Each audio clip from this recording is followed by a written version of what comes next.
We've heard so many rumors, like you said, Tyreek Hill's coming, Davante Adams, the Raiders want to give him, and we know the Raiders don't want to deal with us.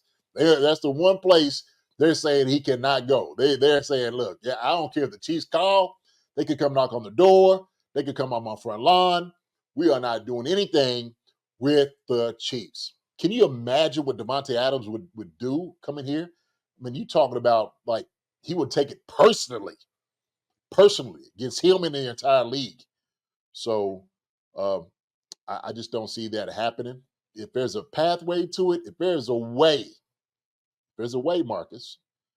I don't know. Maybe we had to explore it at least. So JD, I think some fans, maybe new fans, maybe some people who just think the NFL is a business, so teams will just trade for the best possible outcome, the best possible, I guess, collection of assets they can get from a team. But talk to you. I mean, you played in the rivalry for a very long time, and we've had guys, other Chief players come on and talk about that rivalry, how impactful it was. I mean, in our opener, Eddie Kennison talks about how that rivalry is just one of a kind. And he played in some serious rivalries in the SEC, so he knows about rivalries. And obviously, you played in it for a long time. But I don't think people understand that not trading Davante, the Raiders would not want to trade Davante Adams in division, specifically to the Chiefs. Why that is such a big deal that they would not want to trade their prized possession, which they don't really want to get rid of, but circumstances are what they are, so they're going to get rid of them.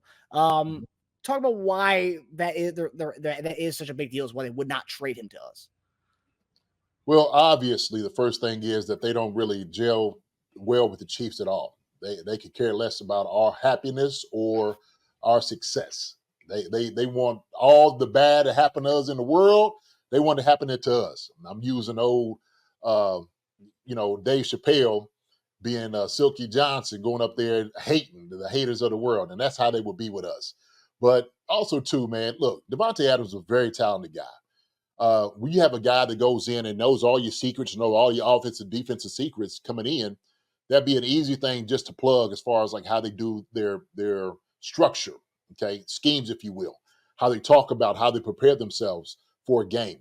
And so when somebody has the obvious playbook in their head, they can divulge a lot to a team, especially your enemies, right? Your competitors in your division. So that will be the more significant thing. But to be honest with you, they just don't want our happiness. They could care less. They don't want, look, they're not going to send us a Christmas card. They don't plan on sending us a birthday gift. In New Year, they don't want us to celebrate. They're going to tell us Happy New Year, Happy Birthday. It's not going to be nothing happy from the Raiders. And I know this from, I'm just going to tell you about the guys in the building. Gunther Callahan, Gunn, would come in meetings and just tell us like, I hate the Raiders. I cannot stand that organization.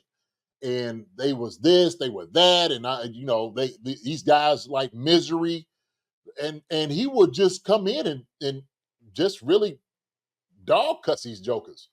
He was out there. Same thing with Al Saunders. Al Saunders coached out there with the Raiders, and he's just like, look, it's just not a good organization. It's not. They're the antithesis of everything that's good, right? If you was looking for good and evil, this is the fight against evil, is what this would be. So it's like Star Wars, right?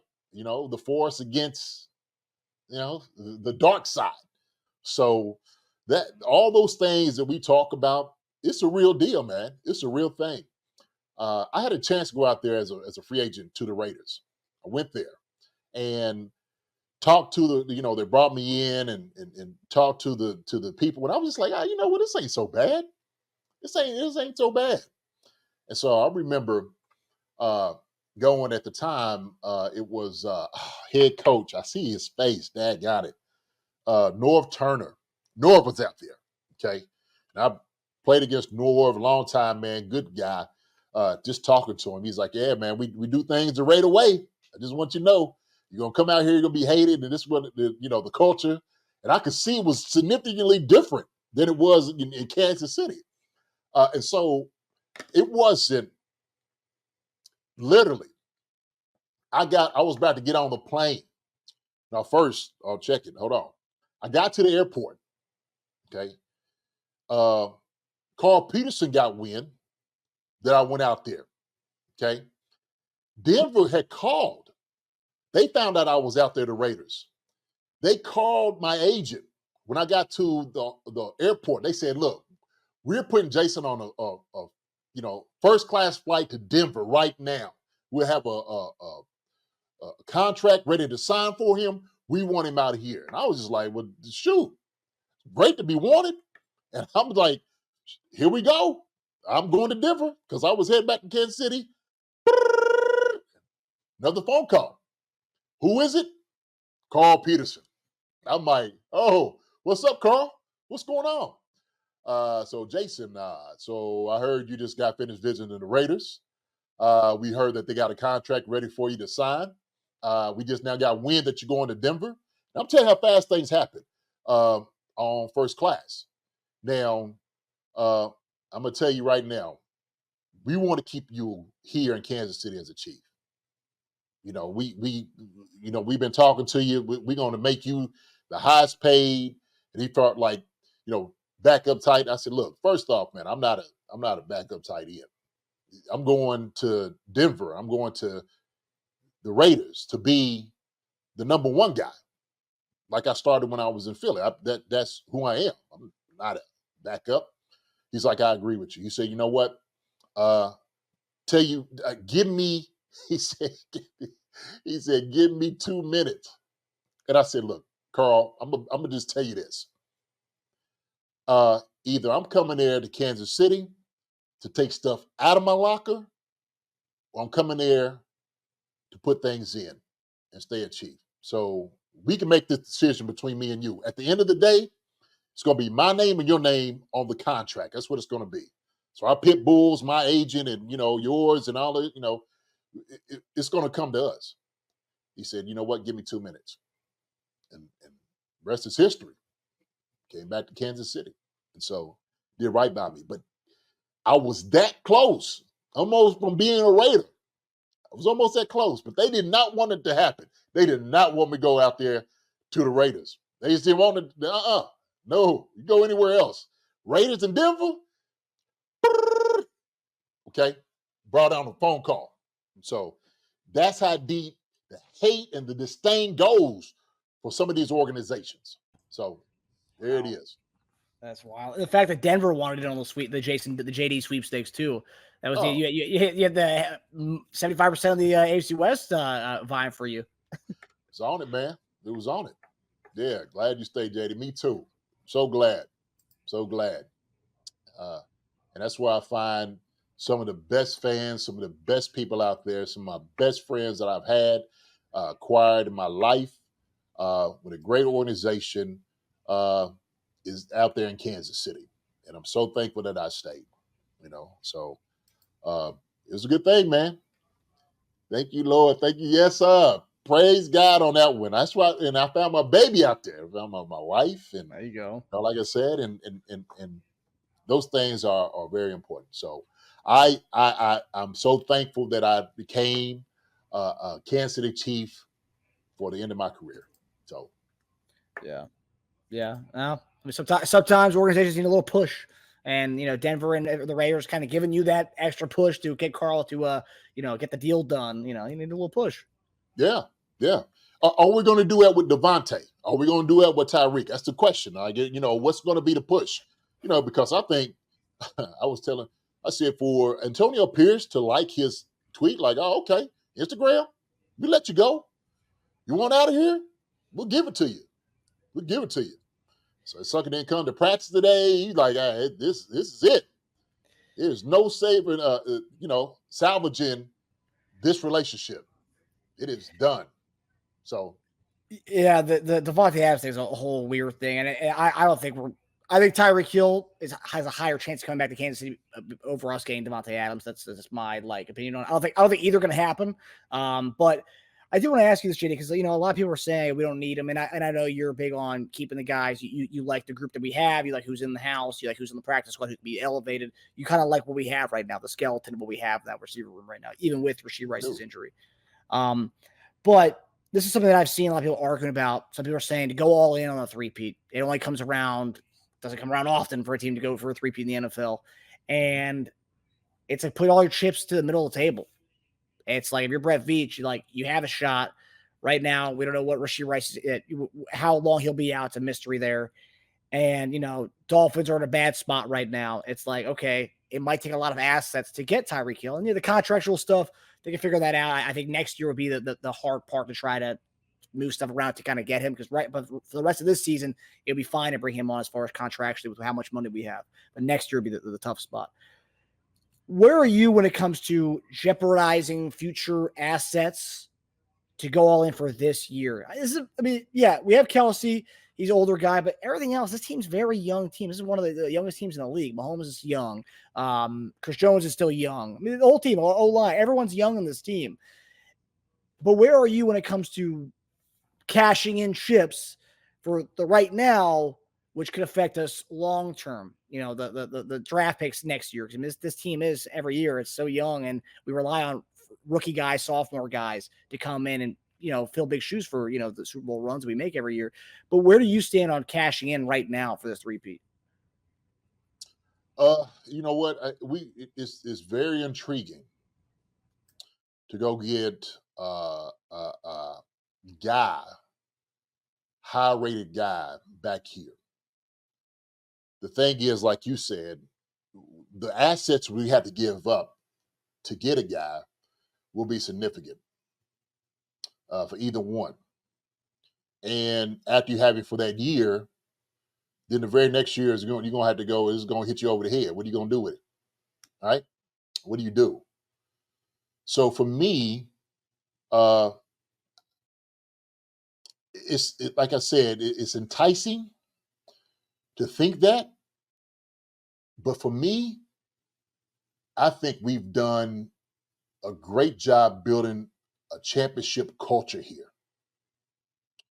And we have guys here that have paved the way to get us to where we are. And we've done it without Davante Adams. We had one with Tyreek Hill, but we did the other ones without Tyreek Hill. So if that tells you anything. And we did it with the guys that's in the room. We did it without Xavier Worthy last year. We did it with one Rashee Rice, who was a rookie last year, who came on the scene and just really stole the show. And to be honest, when I look at our offense, some of the things that we do, the plays that we run, do you change things around to, and Tyreek would be a different situation, but Davante Adams, do you change things around kind of more suited for his abilities? He could play anywhere. He can do anything, right? We know that. So I like the guys in the room. I do. I really, really, really believe in the guys in our room. Can you get somebody else besides those two without, hand it over the farm? I think so. I think you can. So you can get a legit guy that can come in and give you something to contribute. I know it's about culture. You have some time before the deadline for trades. You got time to see what these guys can do. You have a good challenge ahead of you to see exactly what you have and to see the guys step up. I see Barbershop talk about that. He wants to see the guys step up. I think that was Barbershop that said that. And he believes the same thing I believe, that we have the guys in the room. See that, and Marcus, this kind of goes to the, for me, the heart of the matter about why I go in hard for a guy like Sky Moore. And I know a lot of people don't like him. They don't think he has any ability to give anything to the team. I know Tage has said something about, we're not that much better than the 2022 offense. But if I'm not mistaken, I think wasn't the 2022 offense, didn't they lead the league? It was like the best year we had statistically, yardage wise. Mahomes' second MVP season, yeah. Yeah. With guys who Juju was on the squad, McCole Hardman was on the squad. We had MVS, Travis Kelce. So if you distribute the ball between the guys that we have, we can get the thing done. And when we brought back a Kareem Hunt, I said what he does is he complements what we do offensively. So you have to play us honest. You have to. I was watching out some of the plays that we were looking at when we went to get when we played against San Diego, and the tempo of things. I think our coaches have to do a much better job putting our guys in a better position to play, playing to our strengths, their strengths. Okay, we don't really run a whole lot of different how things complicated. Guys understand concepts; they need to know how to get open. And we got guys here that know that. You don't have to be the fastest guy, but we happen to have the fastest guy. Okay, we happen to have him. We don't have to have a young Juju. The Juju I've seen highlights when he was up in New England is good enough. Still get open. He can still catch 50 balls for us. But Justin Watson, who comes in and gives us, 2 or 3 good catches a game. He's a deep route runner. He'll catch the football. When we talk about Travis Kelce, yeah, he might not catch 90 balls this year, but he is still on pace to catch 70, 75. We start feeding him, giving him the routes that we know he can run, get him some rest, he can easily get about 75 balls. Noah Gray, he's shown he can catch the football. We've known this. We've seen Noah do some things out there, catching the football. He's gotten better, more comfortable in his role in this offense. He can add on to what we do. Not to mention, we got other guys that we hadn't even utilized. McCole Hardman and a Scott Moore. We haven't really utilized them. I know that go back to the whole Scott Moore thing, right? And I say, look, the man's been here to contribute for Super Bowls. I'm not going to downplay that. Any of those guys trust him. Why don't we? Somebody said, well, what do you do with this? And he's a bust, and it's like that sucker's contributed. He's contributed here. And like I said, and I mean this sincerely, any guy that puts on the Chiefs uniform that's in the building, you got my support. Come on, baby, go. Yes! That's a first down. This football season, I'll be putting down normal sodas like Coca-Cola for Olipop. Olipop offers a healthier alternative with its low sugar content and natural ingredients. Olipop is more than just a drink. It's a wellness companion that supports your digestive health. Packed with prebiotics, this fizzy elixir helps promote good bacteria in your gut, leading to improved digestion and overall well-being. So go ahead, click the link in the description and use promo code SODALOVE and get your can of Olipop so you can enjoy the game guilt-free. Go Chiefs. Use the promo code SODALOVE for 15% off now. You do. And I believe in them. I believed in them last year when everybody else was sitting back there and, they ain't going to make it with this ragtag, group of wide receivers. These jokers found a way. Why? Because they're champions. They got the best coach in football. They got the best quarterback in football. They got the best tight end in football. Got the fastest guy in the NFL. And we got guys around who are just ready to play. We got a guy that has reinvigorated his whole passion for playing. He's back home. He's giving it his all. And I hadn't even brought in the defense yet, Marcus. I haven't even said anything about those guys. So we talk about what the D-line's been doing these past few weeks. We talk about the linebackers playing at a high level, and everybody talks about how intelligent, how great they are as a unit. Okay, they all play together, and they all play with each other. When we talk about the secondary, who has one of the best corners in the league, in a McDuffie, we talk about number 27, Jamari Connors, who's been an absolute dog out there every single week. We talk about Jalen Watson, who's been out there just playing ball, lights in and lights out, week in and week out, getting much better. He didn't have the preseason that we wanted him to, But he started getting into his form. Najee Johnson comes in. He gives us everything that he needs, that we ask him to do. He does that. Why? Because he sees the guys around him, and it means something to him. We talk about Cook. We talk about Justin Reed. We talk about everybody on defense. And then we know we're getting Charles Omenihu back.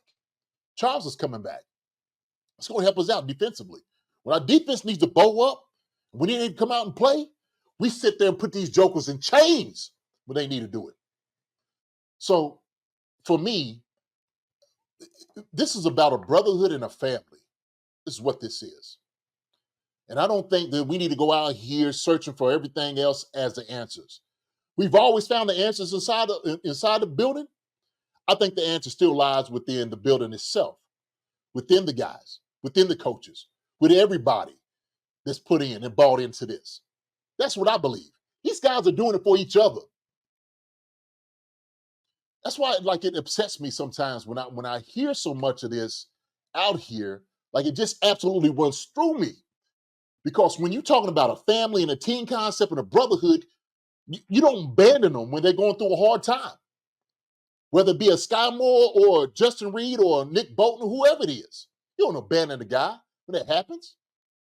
It's not the way it works. You start doing that, you're not going to win. You're going to get rid of everybody, flippantly, because you don't like them. You're going to catch a football. But what I seen on that tape, they brought Sky Moore still in there. He's still making plays. He's doing blocking or whatever. That's his role, his niche, whatever it may be. Okay. Same thing, Carson Steele. Young boy came in and did his thing. Did his thing, man. And that's what we love. He gave us the pieces when we needed. When Pacheco was down, he came in and ran as hard as he possibly could. He ran his heart out. And he's still here. Then we got Sam J. Perine, okay? Just the experience that he has, the balance that he got. The offensive line right across the board, okay? The best interior offensive line in the league. No question about it, okay? Our tackle's been out there. We've been giving them support. When Juwan may be ailing us with some penalties, you see him in the run game, the pass game, he's as solid as ever. When you look at it, you see where he's at in PFF when they do the whole thing. Same thing with a young Sumate. He falls out. Guess who we bring in? Wanye Morris. Wanye came out there, he started playing. He looked like the guy that was here last year, and he got his confidence back. That's what we're doing, man. That's what we're looking at. So, I know this is kind of my rant, but this is how passionate I am. This is how passionate. This right here, we talk about Chiefs and stuff like it, that's what it means. It's not the Raiders. It's not the Dolphins. This is the Chiefs. It's what the Chiefs have been doing these past 2 years. Somebody was out there and said, have they seen what happened in the last 2 years with Sky Moore? I said, yeah, he's been winning championships. That's what he's been doing. That's what Beach has been doing. Oh, he's banging on it and stuff like that. Yeah, he's upset because something didn't work out. There's a lot of things to be upset with, but there's a lot of things to be hopeful for too, Marcus. The problem is we always look at the problems. We don't look at the solutions. We never look at it inside. Sometimes when they're talking about fixing things, nobody wants to look on the outside. They always want to look outside of themselves. That's how it happens. But when you have a family, when you talk about brotherhood, when you talk about things mean something to each other, when everybody is bought in, that's what it means. Blood, sweat, and tears. We are 100% behind one another. That's how it's got to work. Andre Shadov said, I love the brotherhood in the locker room. That's exactly what it's got to be. Because sometimes you can't play out here for everybody. You know why? Because everybody out here ain't going to have your back. I hope the guys inside that building playing bad or not as good as they should be, people are there to support it. That's a support group that you need. Sometimes you got to leave the noise out here. And all you hear all the time, get rid of this guy sucks and stuff like that. Those voices don't matter. It's noise. And that's why the guys out there don't worry about the noise as much. Teams that it's not successful, look how much noise gets in. Start having I'm gonna have a Twitter war with somebody because you suck. One thing that matters is somebody say, hey man, I believe in you. I don't care if you dropped the ball. I don't care if you had a false start. I don't care if you missed a tackle. I believe in you. That's what it's got to be. That's what it's got to be. So, JD, I know everyone's talking about the trades, and a lot of these NFL experts are talking about the Chiefs are, one of the teams that's, working the phones. But I do think that we are going, and I want to hear your opinion on this. Trade deadline is November 5th, so with about a little over a month. So November 5th, yeah, we got a month. Yeah, yeah. So we have a lot of games in that time period. With three games. I think we have a bye week, and we have a bye week this coming up here soon. So we have 3 games in that time frame. Do you think and I think this is what's going to happen. My opinion is they next 3 weeks, you roll with what you got. And in that time frame, if you see problems arise or stuff continues to happen, but things are happening that's not good while we wait for Rashee Rice to come back. Yeah. At that point is when you make the trade, which I think is what would happen if things aren't looking good in that receiver room. Is that how you would go with it? Absolutely. Nothing's dire at this moment. It's not dire. We're not desperate. We shouldn't panic. We're the Super Bowl champs for a reason. That's exactly who we are. You got to know who you are. You got to know who you're dealing with. And you got to know who you got behind you. Okay? You got to know who you're supporting.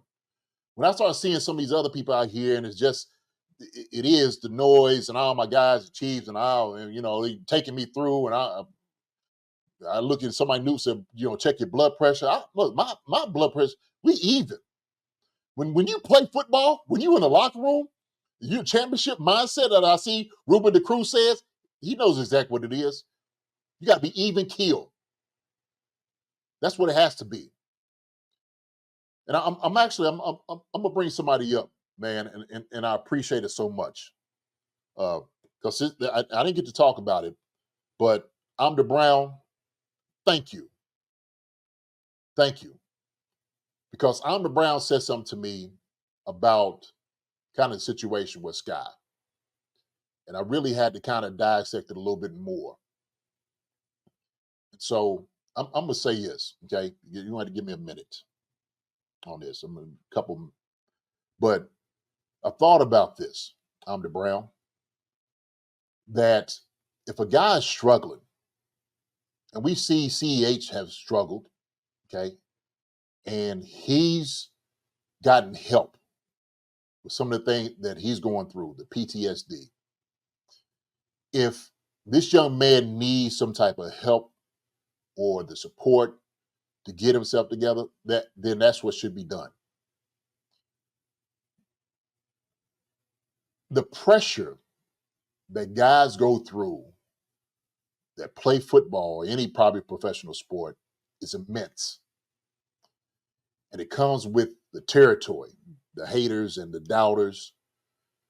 It comes with the whole fair weatherness that people believe because that's all you do to some people. That's all you are. Your entertainment. You're a piece. The money aspect, the success, all those different things come to you because you know what is acquired of you. You know what people are actually wanting from you. Some guys struggle. Some guys struggle. They struggle in silence. A lot of people don't know that. And when I talk to young men and I talk to guys, and I had to talk to the guys that were getting drafted last year. I coached some of the tight ends. And when I let them know, I said, man, you know what? You got to have a tight, small circle around you of people that actually love you and care about you and support you. See, because you're going to have some hanger-ons, you're going to have some fans out here that don't care nothing about you. It's only about what you bring to them is what they're going to care about. I said, but you need that for your mental when you're dealing with maybe some highs and lows you had to deal with. We've seen that with Rashee Rice. We see it now even with Kareem Hunt. how guys go through things in life. They might have made mistakes. Somebody's like, well, talk about the mistakes that Hunt made. Why? We could talk about it. It's been talked about to nausea. It's like, you want to keep bringing this up. The man's moving on. We got to try to reconcile with one another. So for me, in my heart, not just as a player, but also as, I want to say, a child of God, I had to have some sympathy and empathy in people, okay, in the mental things that they deal with. One of my brothers, okay, that I played ball with, Brian Dawkins, and he talked about the time that he went through when he first got into the league. And he talked about suicidal thoughts and the pressures he was going through, and was saying how tight-knit that he needed that help. And that sometimes we suffer in silence, especially as men, because we do this whole machismo and I could get through it and all, it's that shell of falsehood you tell yourself. But it's good to give that support. It's good to have that structure around you that guys can strive in. So you got to think other people are here they ain't gonna be on your team. They ain't gonna care nothing about you. But it's important to have a heart for others and a heart for people, whatever it is that they do. So the same thing out here. People that's on this chat, people that watch this, the people that struggle, I want you to know you got support. You do. And I'm here to hold you up. I'm here to give you an encouraging word. And our guys need to hear it. And I don't care how much money they make and what they do and how they signed up for this thing. Yeah. Marcus, would you still be playing football if they didn't pay you? If they didn't pay me? They didn't pay you? I mean, you don't get paid doing your football now, No, are you? no, I Somebody don't get paid for that. No, I do it for Nobody the cut love you a of it. check, so you still playing, right? I do it for the love. You do it for the love. Okay? These guys love this thing. So those things are important. But I just wanted to say it, man. I'm the Brown. I thank you so much for it. Because guys do struggle. Give them the support that they need. Give them the support that they need. Yeah. So I would be remiss to not go to this question that Tasia has posted in the chat, which Wendy liked the question. JD, if the offseason were starting tomorrow and our group was Worthy, Watson, Sky, Juju, and McCole, would you be okay with us not making a move in the draft or free agency? we always had to make a move in the draft. We know the draft is coming. So I would make a move, especially to add on to what we do. I think that's a practical thing, right? I mean, you always want to get better. The question that I'm posing to you, Tage, are we good enough now with what we got in the room to win? I say we are. And I say at least we go through these next 3 weeks and see if we are. I think we have it now, and yeah, let's go through it, Marcus. Absolutely. Hey, and if we need to kick the tires on some things, sure. I'm not opposed to it at all. I'm not saying that at all. But I do believe in the guys that we have in the room. These guys have been here. And so sometimes when you know the stakes are against you and everybody's doubting you, oh, we got to go get Davante Adams. We got to go get Tyreek Hill. Shit, these suckers wasn't here when we wanted. Last time I checked, didn't we clock 2 championships without them? We did. So I'm just saying, Tage, hey, Barbershop said, I think we need to add Ross. Bring Ross along. Let's utilize him. Problem is, we don't get to utilize Ross. Look, I'm going to say this, okay? And somebody made a point about Ross may not have the speed and the quickness, okay? He has other ability. He can jump up and twist and catch the ball the way that some people just can't do. But that's a talent we could use. We could use that. That's why I said, man, when we were thinking going into the season, Marcus, here's the reality. We was going into the season thinking Worthy, Rice, and Brown. Yeah. It's a badass trio. Come on. What else we need? So we're going to tailor our offense around these three guys. You know what I'm saying? Shoot, hey. I love it. Yeah, he tags the football. I love it. Tag the football. Do you think so? We have six right now. It's Watson, Xavier, McColl, Sky, and Juju. So 1, 2, 3, 4, 5. So we have 5 guys right now. We're gonna have to elevate someone this weekend. They haven't obviously. Monday's our games. We have some time, but the 3 receivers we have in practice squad, and I'm not counting Jody Fortson, tight end. I'm talking about just receivers. They could easily elevate Jody Fortson, but I'm just stick to the receivers right now. Justin Ross, Montreal Washington, and Nico Remigio. Who do you think gets elevated of those 3? I mean, that's a good question. I like Ross. I'm the Brown said he has good body control. He had great body control. Montreal Washington is a go-getter too. So would he be more suited to what we want to do offensively? Maybe. So, but I like Ross. You know, we like Ross. We like what he can give, man. Kyle, what's up, my brother?